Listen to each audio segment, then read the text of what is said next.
Hi there, everybody. This is Tracy, and I am here today with a special guest. For those of you who do not know me, I am a survivor of narcissistic abuse and a codependent. And today my special guest is Ross Rosenberg. Ross Rosenberg is a national expert on codependency, narcissism, and borderline personality disorder. He's written a book, The Human Magnet Syndrome. It is a complete rewrite of my first book from start to finish. Has over 150, give or take 150 pages of new content. And it is really structured and completely redeveloped. And I can't wait till it's printed. It will be available in 30 days. So thanks for giving me a chance to talk about it. I've been reading it all along now, and I can tell everybody that this is a book that you need to get because the connection of why we are attracted and physically things that we have that they want and they need and we have, it's all a very big picture. So Ross, I would love to hear about how trauma manifests in the body. You told me a story, and I was hoping you could share it with us. It's a story that I never want to forget because I had to learn about how trauma is connected to both our mind and our body. And I had to learn by accident, and it was because of years of suffering. Long story short, when I was 28 years old, I had horrible back pain that it took about 2 years, about a year and a half for our doctors to diagnose. And eventually I had major surgery. I had a spinal fusion. At 29, I had, and this is 1988, so it wasn't a very common procedure. I had major surgery. And about the time that I returned back to work, and back in the day, it took like 90 days before I can go to work. It's not like now, they got a couple lasers, you're in and out, and you're like walking or and doing stuff in a couple weeks. But when I went back to work, I realized that because of Ronald Reagan's budget cuts, kind of dates me a little bit, my position was eliminated. And it was my first job out of grad school. So after 10 years of being independent, I moved back home. I had no job and I moved back home. And my back, although it was much better, it hurt so much. And every doctor I went to said, give it time to heal, and the pain will kind of become less and less. And the pain became worse and worse. 6 months later, it wasn't, I wasn't debilitated like I was before the surgery. And so I went to the Rehabilitation Institute of Chicago, RIC, one of the better ones in the world, and saw the best pain management myofascial specialists, just physical therapists, people. And they had no idea why I had so much pain. And they kept noticing my back was in constant spasms. Mm-hmm. So I went back to another doctor, and they did some more MRIs, and they couldn't find anything. And eventually, they kind of like concluded that it was in my head, that I was some kind of psychiatric patient, and the treatment just kind of stopped because they saw no physical reason for me to have this pain, and they had no explanation. It was in this point of my life, I didn't have a job. I had this horrible back pain. No one knew what it was for. I didn't think I was going to get a job. And on Christmas Eve, I went to a Jewish dance where a lot of singles people did, at least back in the late 80s. And I fell in love, almost love at first sight, with a woman that would become my wife. And everyone knows about, my relationships and the human magnet syndrome. So I don't really want to talk about how that relationship went, but my back pain was absolutely frickin' horrible during that marriage. And when I finally divorced her, for reasons that I don't want to talk about during this video, but I just couldn't take what was happening, my pain went away. Mm-hmm. It just disappeared. And I had no idea why. It just went away. Wow. And we divorced. The back pain wasn't so bad. And then it kind of came back in about a year and a half or later. And then I met this other woman, love at first sight, total human magnet syndrome, narcissist codependent thing, me being the codependent.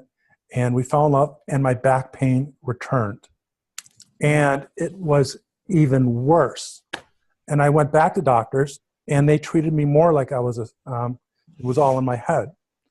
And by coincidence, I met this person at a party, and he says, have you ever read the book by John Sarno, Mind Over Back Pain? And of course I did it. He said, well, you should read it. John Sarno, who's now deceased and is a celebrated author, physician, his whole hypothesis was that trauma, unresolved psychological issues are represented in our body at our weakest link. Mm-hmm. And it was like, oh my God, I'm getting goosebumps just by telling you the story. I thought to myself, well, that kind of makes sense. And I realized that I wasn't happy in my marriage, but I still was in tremendous pain. Fast forward, this is like the quickest 10-year story I've ever given anyone. So sorry for it being too long. Fast forward, that marriage ended because of things that happened to me, and I finally couldn't take enough. I was the type of codependent that would take so much harm, and eventually I got out of it, and my back pain went away. And that was the moment in time that I got it. I was in therapy at the time, and I realized that when I am in a relationship and I feel trapped by someone who's abandoning me emotionally, physically, perhaps sexually, relationally, all areas, something is going on in the back of my mind, and it gets represented in my back. My back pain never hurt when any other thing. I mean, I could have problems with money, or I can be mad at my neighbor, or I could have problems at work. I never had back problems, but I realized there was something about being in a relationship in which I felt neglected, trapped. And once I didn't know anything about trauma yet. I had not written the human magnet syndrome. I had not developed my trauma theories. I learned that all I knew is I needed to not be in a relationship and be trapped anymore. And I kept true to that. Mm-hmm. And because of my therapy, I was able to figure out the connection between that and what happened to me as a child with my own parents and my attachment trauma. And so sorry for the long story, but isn't that that was a mind-blowing moment where by accident, I learned about the body's connection to trauma. That's a great story, Ross, and that is exactly what my friend Adam Heller works with people on, because the trauma does manifest in our bodies. And as you were telling the story, I flashed back to my mother, who is deceased now, but she was a narcissist, but she also had huge childhood problems. She watched her mother get shot when she was 9 years old, and then spent the rest of her life in foster homes. So she really didn't have a basis for mothering, and she suddenly had 3 children. Her entire life was one of sickness, to the point of 25 or 30 surgeries. Nobody could ever understand why, but the reality was she was so unhappy, and she held this trauma from watching her mother get shot, right, that she never worked on. And it manifested in enough pain, physical in her body, fibromyalgia, that no pain specialist could ever relieve. right. And had she actually worked on that trauma, I do believe that she would have not had the problem she did, and she would have been alive today. So thank you for your story, because it really hit home to my own mother and hers. You know, it's interesting. Every person that I know of that has fibromyalgia or other psychosomatic disorders, that many of which aren't even known to be psychosomatic. I mean, most people wouldn't think, and Dr. Sarno said this in his book, he believed that 50% of back problems were psychosomatic. I am so convinced that there are so many pain-related disorders that are psychosomatic, which is psyche is the mind, soma, and these are Latin words, is the body, body-mind connection. So whenever I hear about someone having fibromyalgia, you know, of course I don't ask questions, but if I should know the person, I almost always know the same background story, is they came from a childhood that was severely neglectful and abandoning and potentially abusive. During their attachment, during their formative years, during the time during which their parents should have attached with them, they felt unsafe and afraid and scared. And that early childhood trauma, which I refer to as attachment trauma, causes very serious psychological disorders in adulthood, such as codependency or self-love deficit disorder, or various forms of personality disorders like narcissistic personality disorder, etc. But back to fibromyalgia. Now, a lot of people disagree with me, especially people who have fibromyalgia, who are convinced it's a medical disorder and they take this medicine to take the pain away. But I am almost 100% sure, in other words, I believe I'm right, is that everyone that I meet has that type of background. And the problem with that type of background, like for me, it's invisible. Childhood attachment trauma, especially if you're a codependent, it's repressed. So if you're a codependent, you have to have a therapist or a treatment provider, such as what your program will provide, or what I provide in my own psychotherapy. There has to be a way into someone's unconscious. There has to be a way to get into where those memories of trauma are stored. And they are stored in a different place in the brain. So what we have is we have a true psychological, biological phenomenon. We have childhood trauma that was so severe that the child, and this is, by the way, the basis for post-traumatic stress disorder. But attachment trauma is a form of that, but it takes place with the child in his or her formative years. That when the trauma is so severe that a person can't manage it, there is a circuit breaker that takes that trauma offline and it stores it somewhere else in the brain where the person cannot remember it. And that place is in our limbic system, more specifically in a small little almond-shaped part of our brain called the amygdala. So when someone says, or when you hear about trauma is unconscious, it literally is taken away from where all of our normal memories are, which are throughout different places in our brain, the outer part of our brain, into a place that's more in the middle of the brain. And it takes a specialized form of treatment, a educated, practiced, and talented form of treatment and psychotherapy to access that trauma. So in my case, with my back pain, I kind of fell into it by accident. One is, as a psychotherapist who had the childhood attachment trauma, who was in his own therapy, and once I figured it out, I was able to take it into a psychotherapy, and we were able to start digging and connecting myself to that unconscious trauma.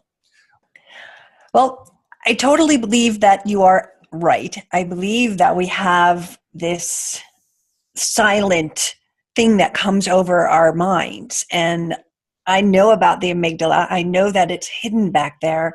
And I know that a lot of talk therapy, or some counselors, I should say, don't really know how to access that. And they don't even really know how to see that that is causing physical pain. The trauma is part of, that makes these illnesses real. And when a therapist doesn't understand the trauma, it puts us at a very big disadvantage. I mean, have you ever had experiences? I know, you've been real honest with me, and I assume it's okay, in your, to mention this, but you've been in therapy yourself. I've been in therapy. Has your therapist, the therapist that you've seen, what is your experience? Do they know about trauma? No, they did not. And at the time, I didn't know I was in trauma either. I just knew a lot of bad things were happening to me, and I didn't understand, who I was dealing with, what I was dealing with from my own experience. I knew I was going for help, and I thought I was doing the right thing. But identifying the trauma that was caused by my arrest, that's the pinnacle point of me learning about narcissism, was the trauma of sitting there and understanding something's very bad. Arrest? What do you mean? Please tell me. Well, yeah, so I was dating a narcissist for 2.5 years, and I found out, of course, he was cheating. And about 2 months later, I went over to his house to forgive him and just say, let's just get on with life. We have a mutual party coming up. I don't want you, but just good luck with your life, and let's not make it ugly. Well, his new girlfriend, I call her door number 2, but she was really door number 3, was there. And he could not afford to have us talk to like, here's my new girlfriend. He couldn't do that because the reality was he'd been dating her for 2 of my 2.5 years. Right. The only thing he could think of was to cry wolf and to call the police and have me arrested for trespassing, which in Colorado becomes domestic violence. Oh my gosh. Yeah, actually, your trauma bears striking similarity to the trauma of a person I was in a very... See, I've been warned so often by attorneys what not to say and say, so I'm a little bit nervous by saying who, but someone I was in a very close relationship with used to call the police on me as a way to defend herself when she was out of control. Made no sense, and talk about trauma. But so thank you for sharing that. There are certain treatment strategies that are necessary to get to that. There are people like Peter Levine and Vander Kolk, very famous, well-known people that have made a career out of helping people understand it. But very few therapists know how to get to someone's psychological trauma that is buried underneath or locked behind reinforced concrete walls of repression. In other words, the trauma is stored in the amygdala. I developed my own treatment technique for this, and I happen to have a video. I own Self-Love Recovery Institute, and part of what I do with that organization is I have training and seminar videos available for therapists and the general public. And I have a 4-hour, I believe it's a 4-hour video explaining this therapy technique. But very few people know how to connect to something that their patient or their client doesn't even know they have. And that, sadly, and it's very sad because only just a small amount of psychotherapists know how to do that. So I say to any listeners that if you have this trauma, that there is a psychosomatic connection to it, do your homework and look for therapists that are trauma specialists who understand the psychosomatic relationship, that know about its invisible, unconscious, or its repressed state, who understand that the only way to get to it is through a specific technique. And there are many. And mine is not the only one, and Adam's is not the only one. Mm-hmm. What are your thoughts about that? So you're right, Ross. The connection is solid, and we need to understand how to get into that amygdala, how to get into that trauma. I just think it is the most powerful thing to get help. And while the victims that we both help, the survivors, are out there and they're just looking for an answer. Right. At the very beginning, they really need to understand what happened, Right. who they are, who a narcissist is, or who their perpetrator was. They need to learn that, but then they need to start healing. Hey, Okay. Tracy, it's, I know that I might be embarrassing and putting you on the spot, but it's really common when I explain the nature of trauma and how to resolve it, people start to actually connect to affective memories. And I'm curious, did you connect to something? Did this give you any insight into yourself or people that you know? Actually, it did. And it wasn't my arrest and that trauma. It flew me back to my childhood. And I lived in Queens, New York. And in the 60s, it was not a safe time, I think. Oh, yeah, But sure. yeah. And so I remember playing in the basement, and I heard someone banging on the back door, and it wasn't far from me, but I was just maybe 6 or 7, and they kept on banging and they kept on banging, and I was hiding under a table in fetal position, scared to move. Right. And then they broke the glass window, and I was frozen. I couldn't move, and that fear immobilized me until my parents walked in because they left their key outside. Right. But that trauma just brings back insecurities, fears, and it's living back there. And thank you for being vulnerable. I mean, really, and I know the viewers are appreciative, because that's what happens when these discussions happen. You can open up a door and all of a sudden a memory happens, and it's an affective memory.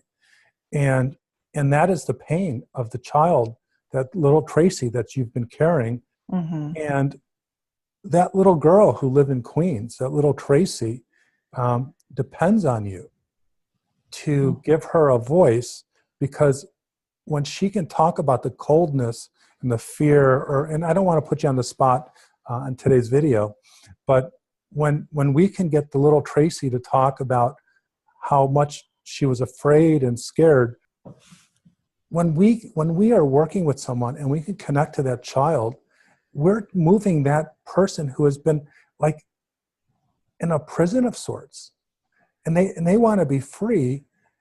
And so I'm so glad that have you worked with a therapist before on some of those memories?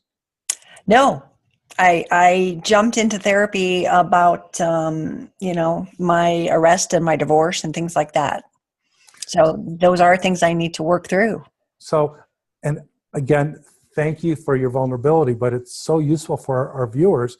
This information, especially when you don't have therapy, it triggers something, and it connects to your affective memories.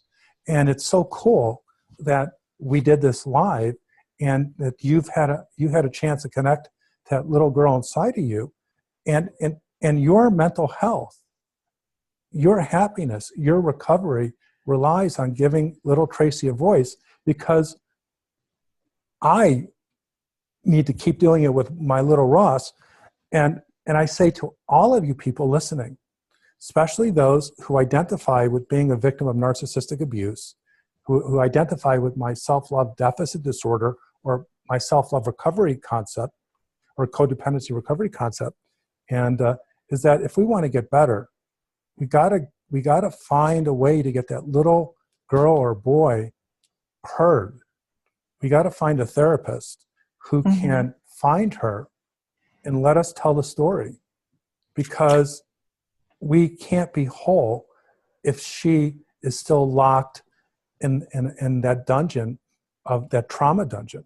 The world needs to know life is too short to carry this 30-pound bowling ball strapped on our back. We'll say 40 pounds, whatever, a boulder of this trauma on our back, And the worst part of this boulder is we don't know where it is, and we don't even know sometimes it is.